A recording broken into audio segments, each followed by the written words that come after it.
Levi Brackman here with Truth, Jewish Wisdom for Today. This is the second episode of the 5th season of this podcast. Thank you so much for being here. Before we begin, if you like this podcast, if you like the content, please like, subscribe wherever you see it, whether it's on YouTube, whether it's on Apple Podcasts or anywhere else. Leave a review. Thank you so much. Now that we've got that out of the way, let's jump into what we are discussing. In the last episode, we talked about what the issue is that we've reached today and the corrosive nature of some of the philosophies out there which cause this moral equivalency between terrorists on the one hand and moral liberal democracies on the other hand. Overall, this is a postmodern type philosophy that we're grappling with, and in the last episode we discussed some of the corrosive natures of these types of ideas. Today what I want to do is to give a little bit of historical context. Although I studied history in university at the graduate level, I don't consider myself a historian, but I do consider myself someone who has taken a very keen interest in history and has a sense of history. So this isn't going to be a deep historical overview. It's going to be a brief introduction to what went before and where we are today. And I'm going to give it from a particularly Judaic perspective, as this is Jewish wisdom for today. Going all the way back a couple thousand years, if you like.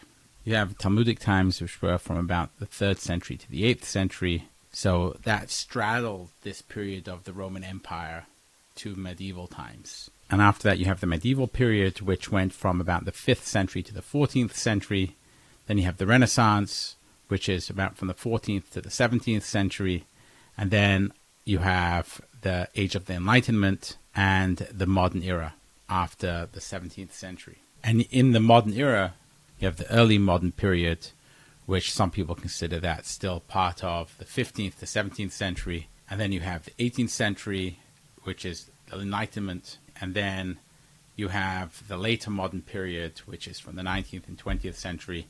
And now a lot of people consider us to be in the postmodern period. So that's just a brief overview of the different periods. And what is the difference between these periods?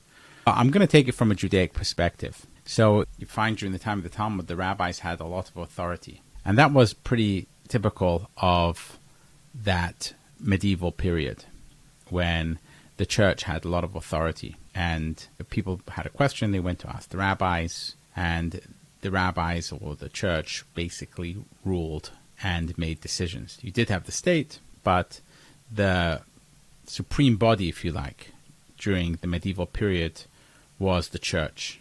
And it was higher in authority, at least in the eyes of the people, to the state. So that characterized that period of time, and truth was spoken from the church, or truth was spoken from the rabbis, from the religious authorities. And that's how you accessed truth at that time. And therefore it makes perfect sense if you study the Talmud, which I do, you find a lot of acrobatics from an intellectual perspective and analysis of biblical text and trying to figure out how to decipher from the biblical text what the truth is of how people should behave. And that authority came from these people, these rabbis who had the ability to study the biblical text and had the know-how and had the tools and understood the rules of how to properly analyze the biblical text to be able to decipher the correct actions and behaviors for the people in any given circumstance. In a nutshell, this could be described what the Talmud is.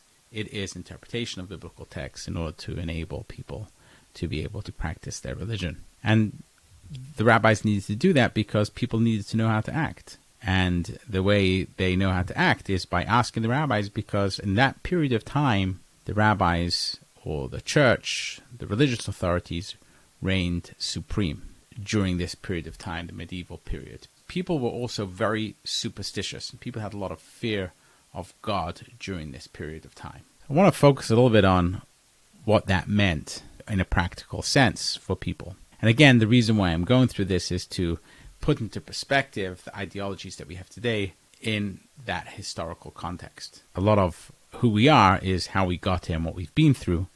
So to understand the corrosive nature of the ideologies which are believed in today, it's important to understand the nature of the ideologies that went before us. Getting back to the medieval period and the superstitious nature of it. So in that period of time, people believed that these people who had this authority was so powerful that these religious leaders were miracle performers and they had supernatural abilities. So there was a belief that some of these people were able to speak the languages of animals. They had a direct connection to the divine. These were God on earth in many ways, and some religions believed more, some religions believed less. But certainly in the case of Judaism, the rabbis were interpreting and channeling the divine will, and they had abilities the other people just didn't have. They were miracle workers. They were able to ascend to higher realms and able to commune with God. For example, we've spoken about on this podcast, Arba Shenichnasu Lapardes, the 4 rabbis who went into the orchards, and they went and they were accessing divine knowledge. There are other stories in the Talmud of miracles which took place. One of the examples of this is when there was famines or the drought. So the people at the time believed that if you went to a miracle worker or the rabbi would be able to intercede and cause there to be rain. There's a famous story about this that is found in Tractate Ta'anit. It talks about an individual. His name was Choni Hamagal, which means Choni, the circle drawer. And the reason why he was called this was because, according to the Talmud in Tractate Ta'anit, when there was once a drought, they needed to pray for rain, and they asked Choni if he would pray for rain. And Choni, what he did was he drew a circle around himself, and he stood in the middle of the circle, and he told God they would not move from the circle until it started to rain. And it only started to drizzle. So then Choni turned around and told God that he wasn't satisfied with a little bit of a drizzle, but he wanted a lot of rain. And that's when it began to pour. And it was a very large downpouring, and Choni wasn't satisfied with that either. And he said to God he just wanted normal rain, and that's when it just started to rain normally. And there are various stories like this found in the Talmud. Another one is, for example, when Rabbi Chana, the son of Hanina, he decreed a fast because it didn't rain. There was a drought. But it didn't rain. It didn't work. So the people set him and said, Rabbi Yeshua ben Levi, he was able to do this. He decreed a fast, and it started to rain. And he said, I am not equal in stature to Rabbi Yeshua ben Levi. So they said to him, let us come and focus our minds. Perhaps the hearts of the community will break and rain will come. So what happened was they all prayed together for mercy, and rain still did not come. So Rabbi Chama, the son of Chanina, said to them, are you content that rain should come on our account and through our merit? They said yes. He looked up and he said, skies, skies, cover your face with clouds. It didn't work. And then he said, in a way of rebuke, he said, how impudent is the face of the sky so that it ignores me? And then the sky became covered in clouds and rain came. So these are stories which are found of the miracle workers of the Talmud, and there are plenty of these stories. These are rabbis who had this ability to create miracles. This was, as I've mentioned multiple times, and invoking Charles Taylor, that this was a period of time when people were deeply enchanted. This was an enchanted time. People believed in ghosts, people believed in miracle workers, people believed in humans who had supernatural powers. This was that period of time. They also believed in witch doctors and that type of thing. So if you lived in that period of time and something went wrong, you wouldn't necessarily go to a doctor. You would go to a holy man. You would go to a shaman. There's, for an example, a story which is found in the Bible itself in Kings, which was much, much earlier than that. But it's similar type of mindset that you can imagine, where it's the story of the Prophet Alisha. And Alisha met this woman, and she had lost her husband. I'm paraphrasing the story. Then she therefore had lost all her livelihood, and debtors were coming to collect their debts, and she had nothing. How is she going to pay them back? She was going to lose everything.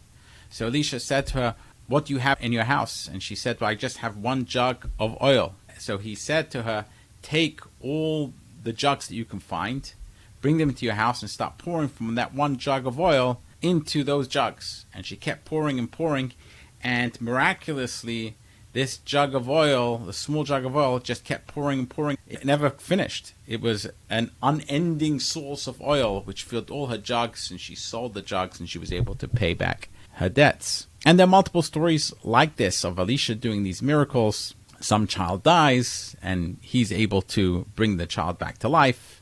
He's able to give blessings, and children are born. All these things happen because you have this authority figure who is the prophet, the rabbi, the holy man, the shaman.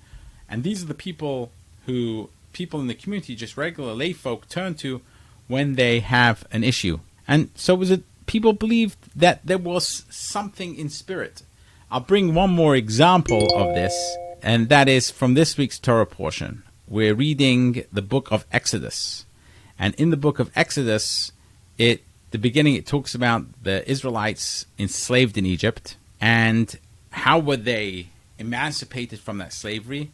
Through God, through the mighty and outstretched arm of God, which was enacted through Moses and Aaron, who went to the Pharaoh and said to the Pharaoh, "Let my people go, and if not, you are going to get these 10 plagues." And the 10 plagues were then smitten upon the Egyptians, and eventually he lets the people go. But there's a small story in there which I want to focus on just a little bit to bring out this idea. And that is that there is Moses and Aaron. They're standing in front of Pharaoh, and Aaron has a staff, a stick, and he throws it onto the ground, and it turns into a snake. And the magicians of the Pharaoh are also standing there, and they say, "Oh, that's no big deal. We can do that as well." So they take their staffs and they throw it on the ground, and they turn into snakes. So in order to show the one-upmanship of Aaron's staff then, his snake, is able to eat all the other snakes, and then he picks up the snake and it turns back into a staff. And then the plagues happen. First it's blood. It turns out that the sorcerers of Pharaoh are also able to do the same thing and are able to create blood from water. And then there's frogs, and it turns out the same thing. The sorcerers are able to create lots of frogs as well. And then when it comes to the third plague, which is wrought upon the Egyptians through Moses and Aaron by God, the plague of lice, that they're not able to replicate. Only Moses and Aaron are able to do this, and when they try to create these lice, the sorcerers of the Pharaoh are unable to do it, and they say this must be the finger of God which is doing this, because we don't have the power to do this.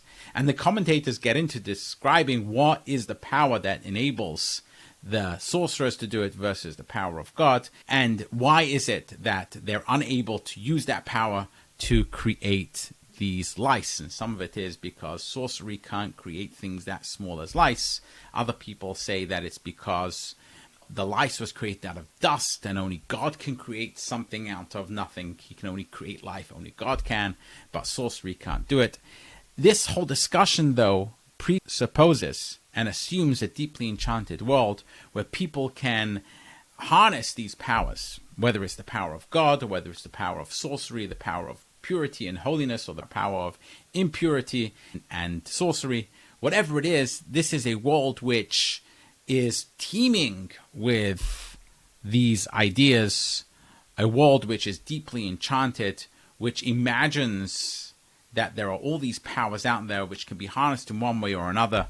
And this is really the world which humans inhabited for thousands of years. And it worked because you had an authority. Sometimes that authority was kind, other times that authority was brutal, but people didn't migrate a huge amount, and people had these holy people who they would go to, and the holy people often, I assume, were well-meaning. They believed and bought into this entire system as well. So that is up until the Renaissance.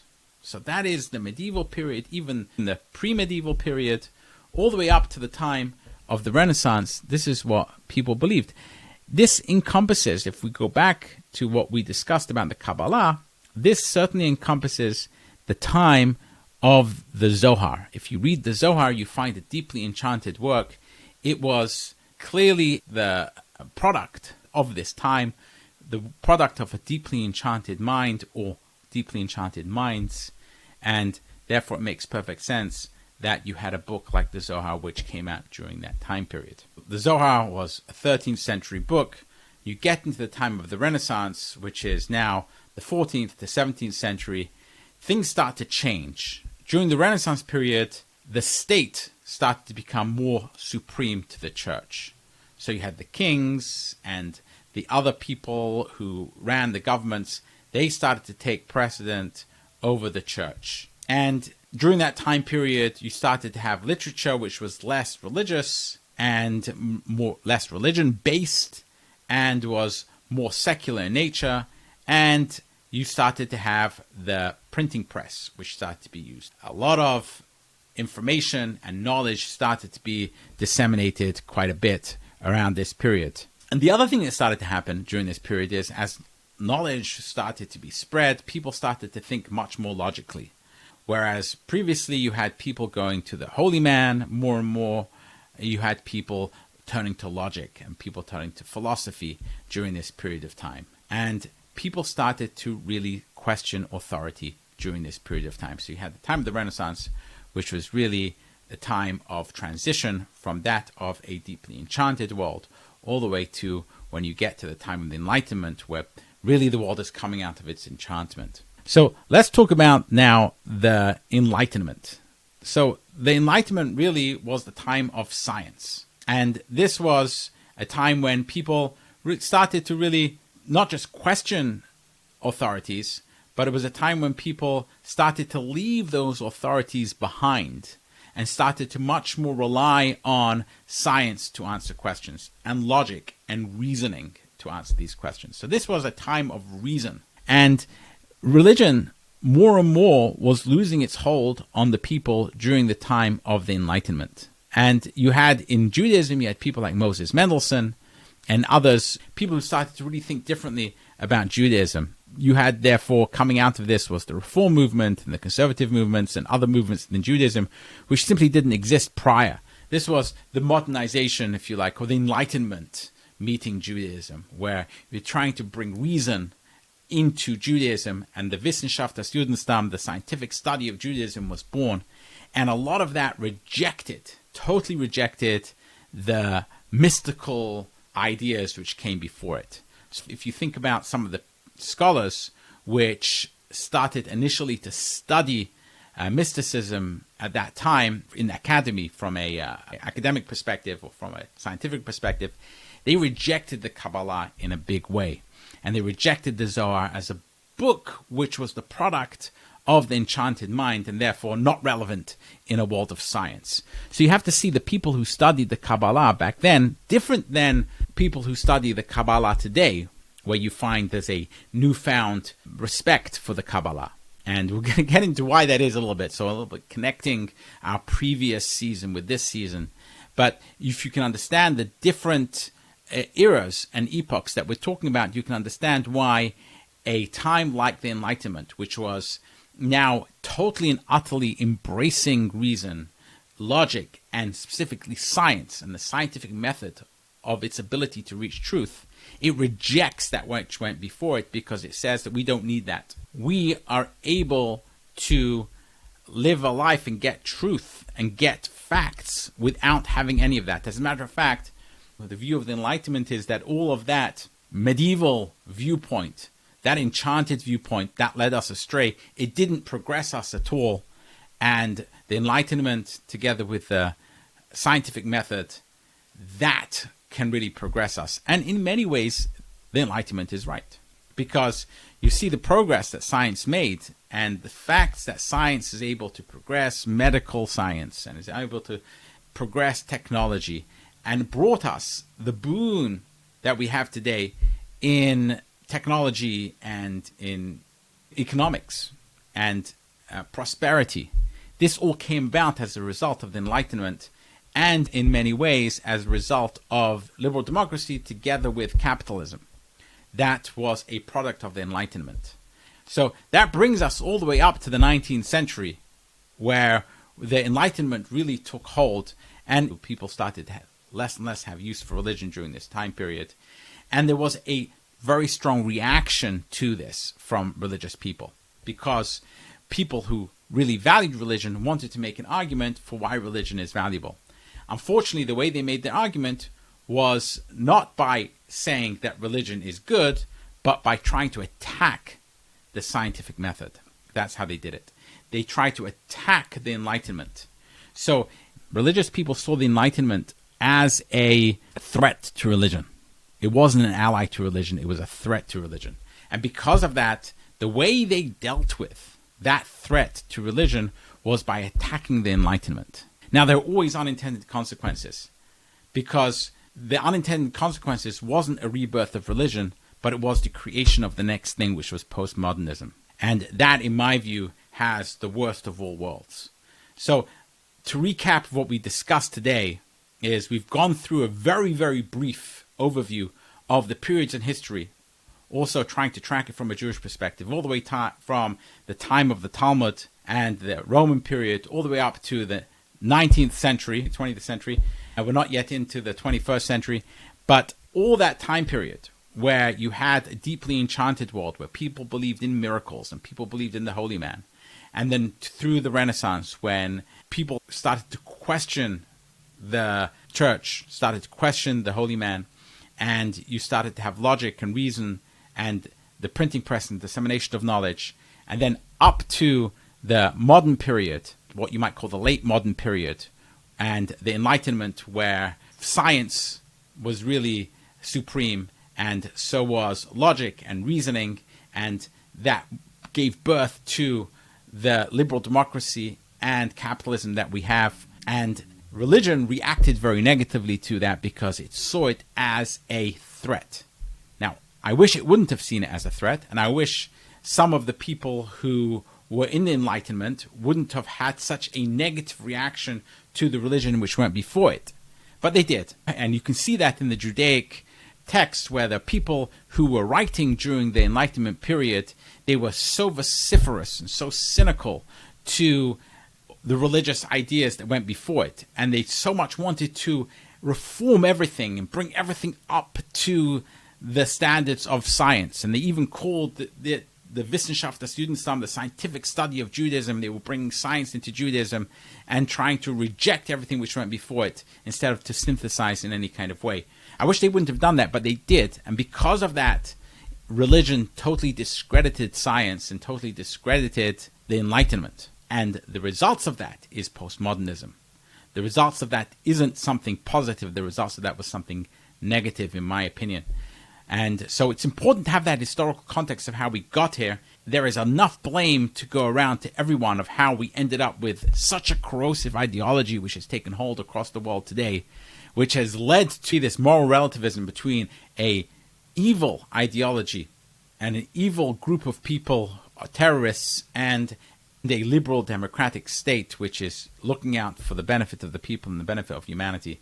That is a corrosive ideology, which we'll get into next episode, to show how the reaction that religion had, and specifically certain scholars and philosophers who were trying to protect religion, and the way they did that was to attack the Enlightenment, how that led eventually to the postmodernism that we have today. And then eventually we'll discuss about how we can think of a new way of thinking about all of this. But meanwhile, this has been Levi Brackman with Truths, Jewish Wisdom. I hope that this in some way has been helpful in seeing and understanding the world we live in today from this historical context. Please stay with me as we go through these ideas and eventually we get to some kind of conclusion. Thank you so much for joining again, and until next time.